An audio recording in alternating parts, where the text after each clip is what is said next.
बिस्मिल्लाहिर्रहमानिर्रहीम अस्सलाम वालेकुम। देखिए जी, मैं बीफ पाया की रेसिपी लेकर आई हूँ। बहुत ही जूसी टेंडर, बहुत ही कमाल के बनकर रेडी होंगे।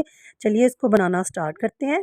सबसे पहले तो मैं क्या करूँगी, पानी को अच्छे से बॉयल कर लेना है हमने, और पायों को एक बार पहले से हमने वॉश कर लेना है अच्छे से, छुरी रगड़ रगड़ कर। ठीक है, कुछ लोग इसे आटा डालकर साफ़ करते हैं, लेकिन आप जैसे आपका तरीका है वैसे कर लें। उसके बाद इसको 5 मिनट खुले पानी में बॉयल कर लें। ठीक है, उसके बाद हमने इसको अच्छे से वॉश करके दोबारा से प्रेशर कुकर में देखें ऐड कर लिया है, और पानी डालेंगे 2 से 3 गिलास। नमक, लाल मिर्च का पाउडर, हल्दी पाउडर, काली मिर्च, साबुत ज़ीरा और कुछ खड़े मसाले हैं। 1 इंच दालचीनी का टुकड़ा है, 2 बड़ी इलायची हैं, 3 से 4 लौंग हैं। ठीक है, ये हम इसके अंदर ऐड करेंगे।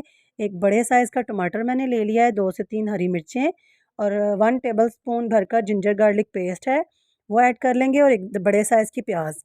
ठीक है, सब कुछ मैं इसके अंदर डालूँगी, और हमने इसको अच्छे से मिक्स करना है, और आधे घंटे के लिए इसको प्रेशर कुकर लगा देना है, ताकि जो इसके अंदर मसाले हमने डाले हैं अच्छे से गल जाएँ। और इसकी पायों की मैं करूँगी इस टाइम पे खूब भुनाई, तकरीबन 10 से 15 मिनट के लिए, लो से मीडियम फ्लेम पे। ठीक है, ये देखें मसाला बहुत अच्छे से गल चुका है। इसकी हम ऐसे बुनाई कर लेंगे तो इसके अंदर जो एक मखसूस इसकी स्मेल होती है वो ख़त्म हो जाएगी। और ऑयल मैं इसमें ऐड करूँगी आधा से पौना कप। अगर आप पूरा 1 कप भी डाल लेंगे तो अगर आप ज़्यादा खाते हो तो आपके लिए वो बेस्ट होगा। ठीक है, इसको हमने बुनाई करनी है, और इस टाइम पे मैं इसमें डालूँगी 2 से 3 चम्मच भरकर दही के भी। ये देखें अच्छे से फेंट कर हमने इसके अंदर ऐड करना है, और इसकी बुनाई हमने दोबारा से स्टार्ट कर देनी है। तकरीबन 10 मिनट हमने बुनाई करनी है। जैसे ही बुनाई हो जाती है तो फिर मैं आपको दिखाती हूँ कि नेक्स्ट स्टेप हमने इसका क्या करना है। बहुत ही मज़े के बनकर रेडी हो जाते हैं।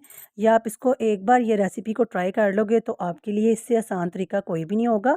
जैसे इसकी बुनाई हो जाएगी तो हमने प्रेशर कुकर में तकरीबन आधा प्रेशर कुकर जो है पानी का कर लेना है, और इसको दोबारा से हमने प्रेशर कुकर को बंद कर कर तकरीबन आधा घंटा से 30 से 45 मिनट हमने तकरीबन इसको बंद करना है, ताकि हमारे पाए जो हैं अच्छे से गल जाएं।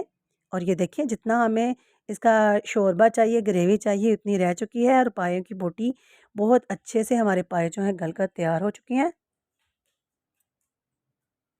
ये देखें, ठीक है, बहुत ही नरम है, मैं गरम है इसलिए हाथ नहीं लगा सकी। अभी मैं आपको इसको बोल में डालकर इसकी फ़ाइनल लुक दिखाती हूँ। ये देखें जी, माशाल्लाह हमारा बीफ पाया की रेसिपी बनकर रेडी है। आप इसे ज़रूर ट्राई कीजिएगा।